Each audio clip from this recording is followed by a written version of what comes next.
Haleluya, puji Tuhan. Firman Tuhan pada pagi hari ini kita akan baca di dalam surat Galatia pasal yang pertama ayat yang ketiga dan 4. Galatia 1 ayat 3 dan 4. Demikianlah firman Tuhan.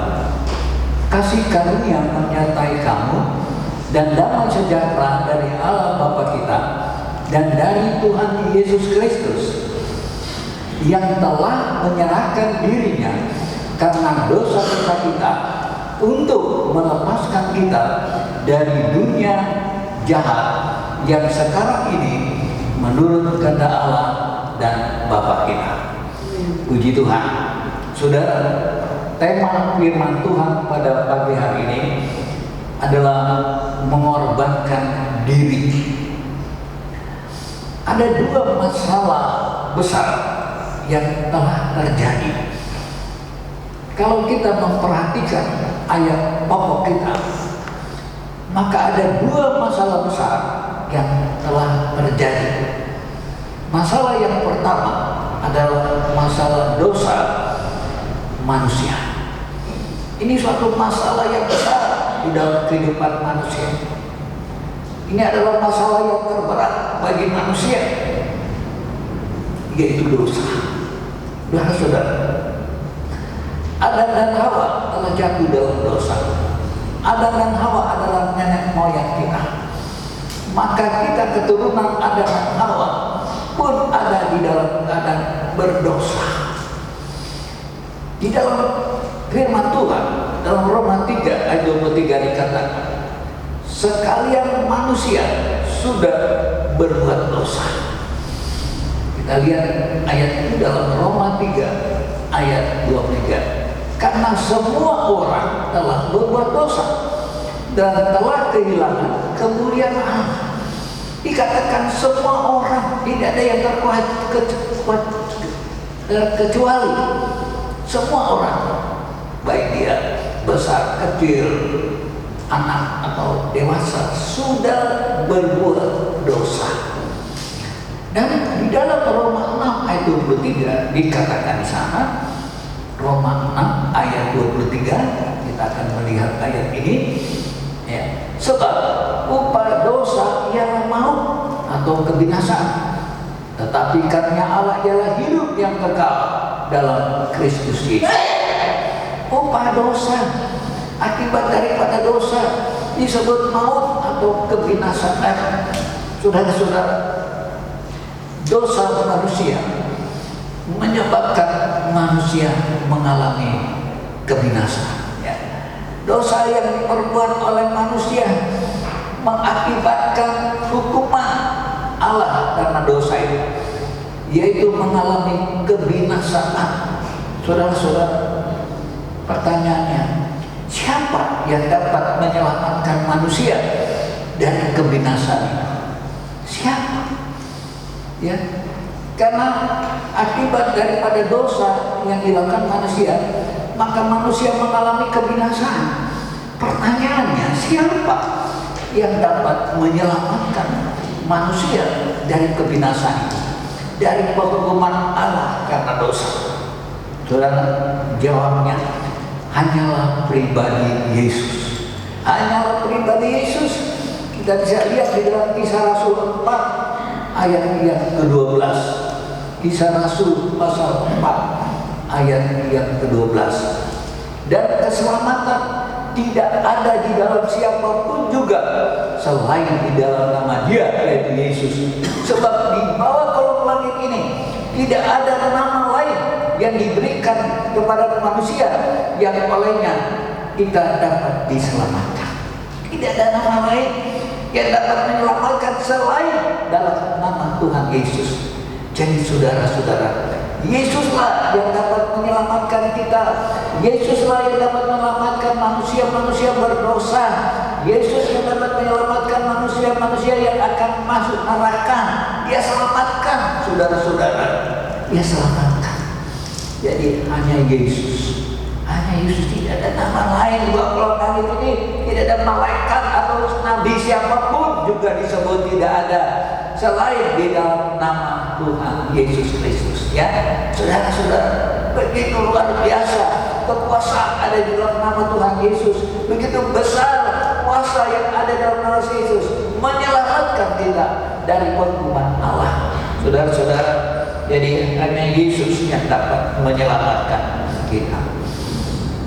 Saudara-saudara, pertanyaan yang kedua, bagaimana cara Yesus menyelamatkan manusia yang berdosa? Ya, bagaimana cara Yesus menyelamatkan manusia yang berdosa? Karena tadi dikatakan bagaimana kita semua sudah berbuat dosa. Dan kita diselamatkan bukan karena kebaikan kita, bukan karena kesalehan kita, bukan. Tapi kita diselamatkan karena anugerah, ya, karena anugerah Tuhan. Ya, Tuhan tidak menyelamatkan orang yang benar. Tuhan tidak cari orang yang benar.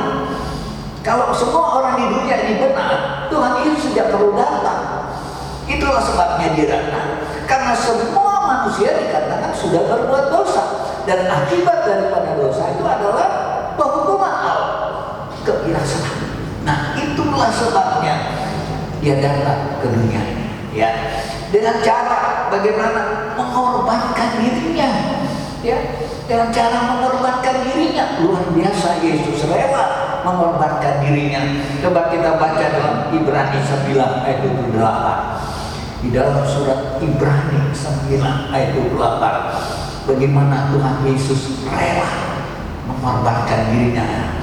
Dikatakan dalam Ibrani 9:28, demikian pula Kristus hanya satu kali saja mengorbankan dirinya untuk menanggung dosa banyak orang.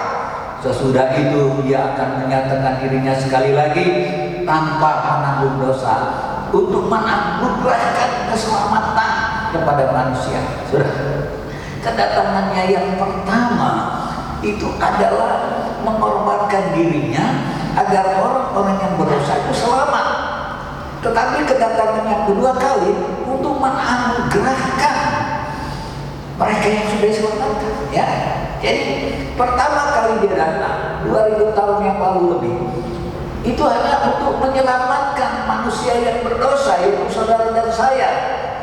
Tetapi kedatangannya yang kedua kali adalah untuk menganugerahkan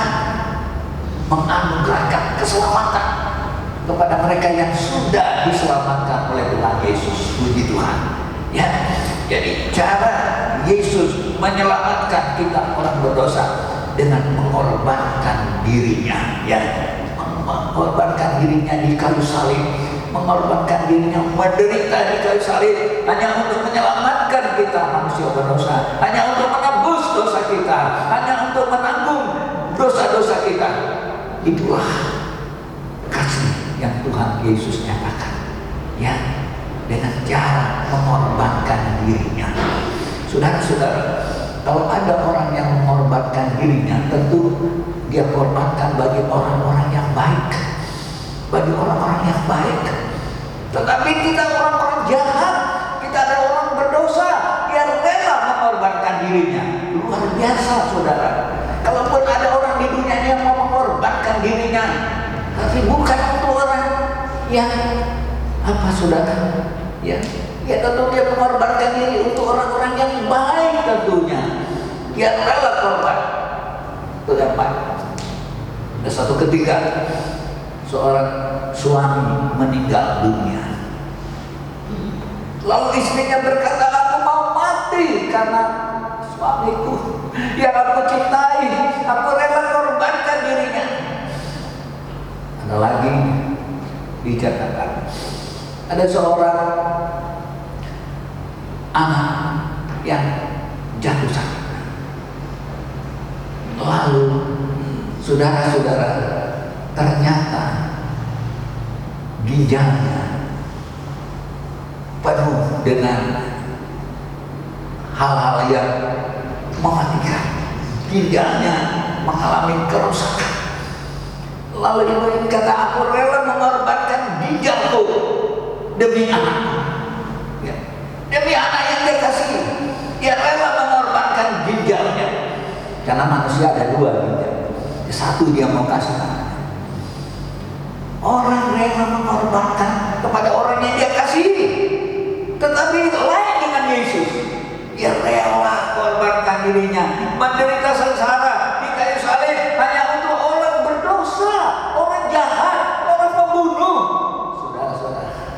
Begitulah pengorbanan Yesus bagi kita, saudara-saudara, bagi kita yang tak kalah kita masih berdosa. Jadi waktu dia mati di kayu salib, dia korbankan dirinya. Pada waktu itu kita masih berdosa. Dia datang untuk membebaskan kita dari belenggu dosa. Dia datang untuk membebaskan kita dari hukuman karena dosa. Itulah yang telah dilakukan oleh Yesus. Puji Tuhan. Dan yang kedua, saudara, tadi masalah dosa manusia. Masalah yang kedua yang telah terjadi di dalam dunia ini, yaitu masalah dunia yang jahat. Dunia yang jahat, saudara-saudara, kejahatan di dunia ini terus meningkat. Ya, dengan meningkatnya kejahatan, maka meningkatnya juga penderitaan manusia. Ya, ada beberapa jenis kejahatan yang kita ketahui: kejahatan perang, kejahatan pembunuhan, kejahatan perampokan, ya, kejahatan dan lain-lain. Ada banyak kejahatan teroris misalnya, ada banyak kejahatan, ya. Dan apa kata firman Allah tentang kejahatan dunia ini? Kita akan lihat, saudara, bagaimana kejahatan dunia ini masa kini. Apa kata firman Allah? Kalau kita baca di dalam Amsal 1 ayat 16, Amsal 1 ayat 16, bagaimana Salomo berkata tentang kejahatan di dunia ini. Karena kaki mereka lari menuju kejahatan dan bergegas-gegas untuk menumpahkan darah. Aneh. Kaki mereka lari menuju kejahatan. Seharusnya kaki mereka lari meninggalkan kejahatan. Tetapi ini aneh. Lari menuju kejahatan, lalu bergegas-gegas untuk menumpahkan darah orang. Sudah, ini kejahatan masa kini, ya. Lalu kita bisa lihat juga di dalam Amsal 4 ayat 16, Amsal Sulaiman 4:16. Karena mereka tidak dapat tidur bila tidak berbuat jahat, ya. Kantuk mereka lenyap bila mereka tidak membuat orang tersandung, saudara. Bukan main kejahatan masa kini. Mereka tidak dapat tidur kalau tidak buat jahat. Seakan-akan berbuat jahat itu obat tidur. Tidak bisa tidur karena tidak berbuat jahat. Orang tidak bisa tidur karena pusing kepalanya. Orang tidak bisa tidur karena sakit, ya. Tetapi aneh, ini tidak bisa tidur karena belum berbuat jahat. Jadi seakan-akan berbuat jahat itu obat tidur. Kalau dia sudah berbuat jahat, dia enak tidur. Itulah kata firman Tuhan tentang kejahatan sekarang, saudara. Bahkan Yesaya berkata dalam Yesaya 8 ayat 6b, ya, katakan tidak ada yang menyesal karena kejahatan. Yeremia, bukan Yesaya, ya, saudara. Yeremia 8 ayat 6b maksudnya. Aku telah memperhatikan dan mendengarkan mereka tidak berkata dengan jujur. Tidak ada yang menyesali karena kejahatan. Tidak ada yang menyesal. Orang tidak pernah menyesal dengan kejahatan. Ada seorang yang dihukum karena berbuat jahat.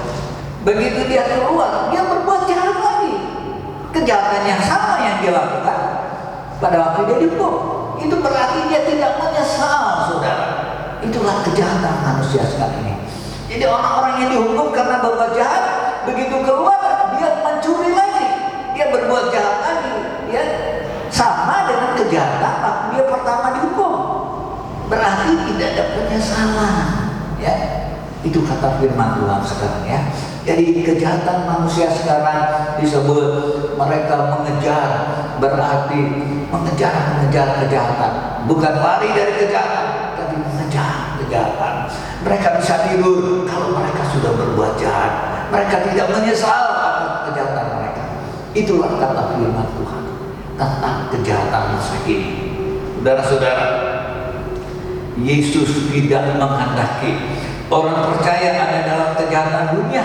Dia tidak menghendaki orang percaya ada masuk dalam kejahatan dunia ini, Yesus tidak menghendaki. Oleh karena itu, di dalam ajaran doa Bapa Kami yang diajarkan oleh Tuhan Yesus kepada murid-muridnya, ada satu butir yang dikatakan, jauhkan kami daripada yang jahat. Ya, itu di dalam Matius 6 ayat 13 ya. Jauhkan kami daripada yang jahat. Matius 6 ayat 13 ya. Dan janganlah membawa kami ke dalam pencobaan, tetapi lepaskanlah kami daripada yang jahat. Yesus berdoa, Yesus mengajar murid-muridnya, karena Yesus tahu orang-orang percaya tidak luput daripada kejahatan dunia ini, tidak luput. Yesus sudah tahu itu. Ya, oleh karena itu dia ajar murid-muridnya, kalau berdoa katakanlah kepada Bapa di sorga, lepaskan kami daripada yang jahat itu. Ada dua pengertian di sini. Lepaskan kami daripada yang jahat, artinya jangan kami menjadi korban kejahatan, atau juga jangan kami menjadi terlibat orang-orang jahat. Ya, jadi jangan sampai kami menjadi orang-orang yang jahat. Nah, itu yang pertama. Yang kedua, jangan sampai kami menjadi korban kejahatan.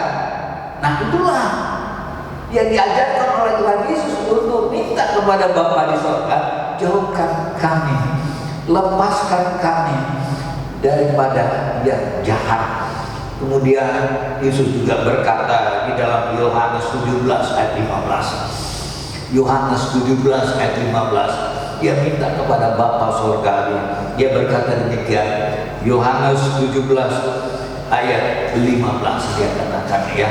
Tuhan Yesus berkata demikian dalam Yohanes 17 ayat 15. Aku tidak minta supaya engkau mengambil mereka dari dunia ini, tetapi supaya engkau melindungi mereka daripada yang jahat. Yesus berkata kepada Bapa, aku tidak minta supaya engkau angkat orang-orang percaya dari dunia ini, ya, karena belum waktunya. Yesus tidak minta itu, tapi dia minta kepada Bapa, lindungilah mereka daripada yang jahat. Karena selama hidup di dunia ini kita alami ada yang jahat. Sebab sekali lagi berulang kali, kita belum hidup di sorga. Di sorga tidak ada kejahatan, tidak ada pembunuhan, tidak ada semua damai sejahtera. Di sana tidak ada kematian, tidak ada sakit penyakit, dan semuanya yang indah-indah ada di sorga. Tetapi kita masih ada di dunia. Kita masih alami kejahatan-kejahatan dunia ini, ya, apalagi kejahatan masa kini. Itulah sebabnya Yesus mengajar berdoa kepada Bapa sorgawi, lepaskanlah kami daripada yang jahat, lindungilah kami daripada yang jahat. Saudara-saudara, demikianlah dinyatakan kepada Yesus. Jadi ada dua masalah tadi. Masalah yang pertama adalah masalah dosa, dan masalah yang kedua adalah masalah dunia kejahatan. Ya, saudara-saudara, satu pertanyaan: mengapa Yesus rela mengorbankan dirinya, ya, untuk keselamatan kita orang berdosa? Mengapa Yesus mengorbankan dirinya agar kita lepas daripada dunia yang jahat? Itu semua dilakukan oleh Yesus dengan mengorbankan dirinya di atas kayu salib. Saudara-saudara, nah, apa dasar Yesus di sini?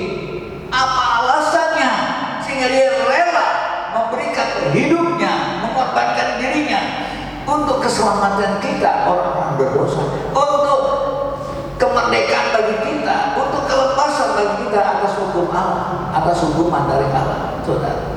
Dan juga dia rela mengorbankan dirinya untuk melepaskan kita dari kejahatan.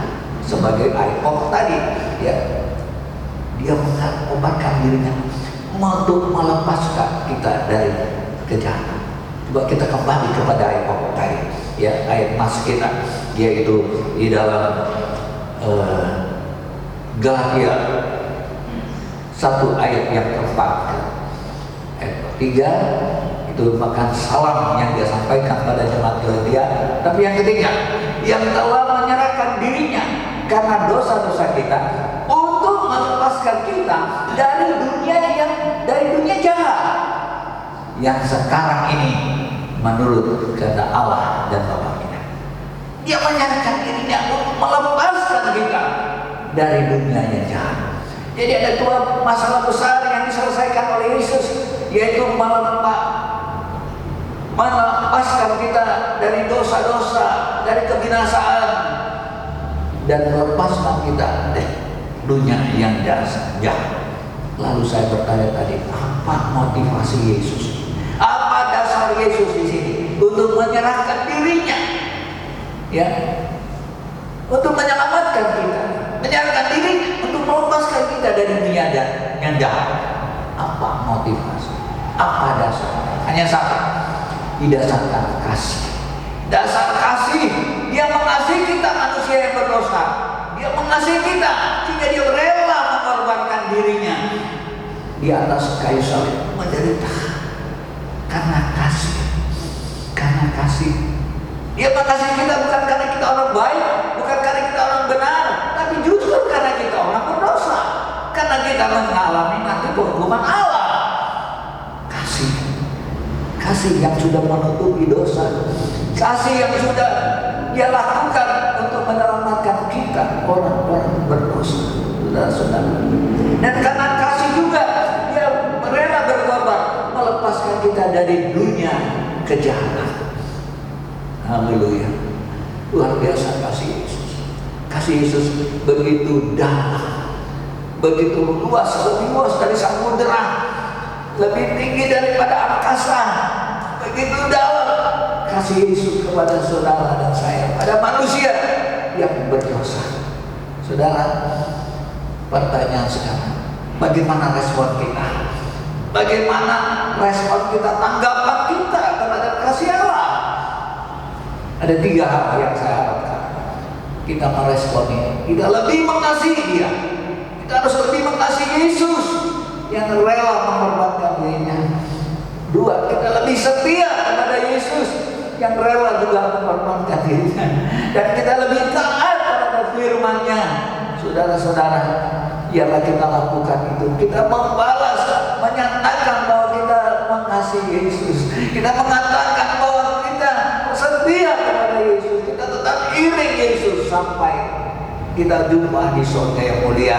Kita mau tetap taat atas firman-Nya. Puji Tuhan, haleluya. Demikianlah kiranya firman Tuhan. Dan pagi ini kita menghadapi perjamuan kudus. Perjamuan kudus adalah bukti daripada kasih Yesus. Ya, Dia telah mengorbankan dirinya, ya, di kayu salib. Dan ini dibuktikan dengan tubuhnya dan darahnya yang ditumpahkan di tujuh kita. Puji Tuhan. Kita akan berdiri sama-sama. Kita akan nyanyikan satu nyanyian yang berkata, kasih Yesus, kasih yang menyelamatkan. Kasih Yesus, kasih yang menyelamatkan. Karena kasih Dia telah selamatkan kita. Karena kasih-Nya Dia telah lepaskan kita dari dunia yang jahat. Kasih Yesus, kasih yang menyelamatkan. Kasih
Terima kasih Tuhan Yesus. Dan saatnya kami menghadapi meja Tuhan berjamaat kudus. Mari Tuhan, kami mau sambut berjamaat kudus ini adalah bukti dari kasih Tuhan di dalam nama Tuhan Yesus Kristus. Haleluya. Amin.